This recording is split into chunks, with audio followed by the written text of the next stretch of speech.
Avec Sofinco, baissez votre consommation d'énergie en lançant vos travaux d'éco-rénovation. Sofinco présente Sud Radio, parlons éco-rénovation. Avec Laurent Permas et Grégoire Darico. Bonjour Laurent. Bonjour Grégoire. Alors Laurent, vous êtes directeur de Sofinco Éco-Transition. Merci beaucoup de nous accompagner. Je vous propose de parler de l'importance des travaux de rénovation énergétique sur notre santé, Laurent, parce que la rénovation, c'est une affaire de santé publique. Et oui, on parle rarement de santé, plutôt d'économie d'énergie. Et là, un sondage Opinionway pour Velux de l'année dernière, notamment, met en avant les risques que représente pour la santé des Français le fait de résider dans une habitation dégradée. Alors, parmi les risques évoqués, vous avez la difficulté respiratoire, notamment qui découle du froid, de l'humidité, de la mauvaise isolation aussi. Les allergies liées aux acariens, ça c'est les problématiques d'aération des pièces qui ne se font pas, ou de l'entretien en tout cas. Et puis la déshydratation liée à la chaleur. On va avoir des vagues de chaleur de plus en plus longues. C'est l'inconfort thermique qui aujourd'hui malheureusement tue. Et puis le stress et la dépression qui est lié justement à un logement qui n'a plus toutes les caractéristiques en fait pour pouvoir améliorer le confort. Et donc attention, les Français dans cette étude en fait mettent en avant beaucoup plus la notion d'activité sportive, sommeil, comme élément prioritaire, et ça veut dire qu'ils minimisent en fait le logement pour la santé publique. Oui, parce que c'est important de le rappeler, une maison saine, c'est déterminant pour notre bonne santé, Laurent. Absolument, c'est alors un chiffre assez inquiétant.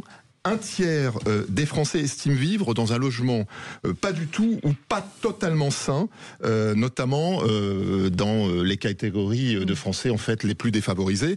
Alors cette notion d'habitat sain que les Français donnent en trio de tête, c'est le confort thermique pour 64%, la lumière naturelle et puis la qualité de l'air intérieur pour 57%. Donc il faut si on fait une synthèse, pour qu'un logement soit sain, de la lumière, de la qualité de l'air et de l'isolation thermique. Et dire à votre adolescent d'aérer sa chambre. Oui, 2 fois par jour, c'est bien. Justement, Laurent, excellente transition, merci Jean-Marie. Quels sont les travaux de rénovation énergétique en cas de logement insalubre ? Alors, on commence toujours par un audit énergétique. On se lance jamais dans des travaux parce que ça permet de détecter les priorités pour que votre logement soit sain. C'est notamment l'air, l'installation de la VMC, on l'avait notamment évoqué, la ventilation mécanique contrôlée qui permet de renouveler l'air et d'éviter l'air vicié. Et puis l'humidité, avec l'injection de solutions spécifiques dans les murs, le cuvelage des murs enterrés et l'utilisation bien évidemment de déshumidificateurs pour notamment les centrales de traitement d'air. Et puis la chaleur, c'est un inconfort qui malheureusement va devenir de plus en plus préoccupant avec l'installation d'un système de chauffage. Alors le chauffage, c'est la pompe à chaleur, RR pour les climatisateurs et puis RO.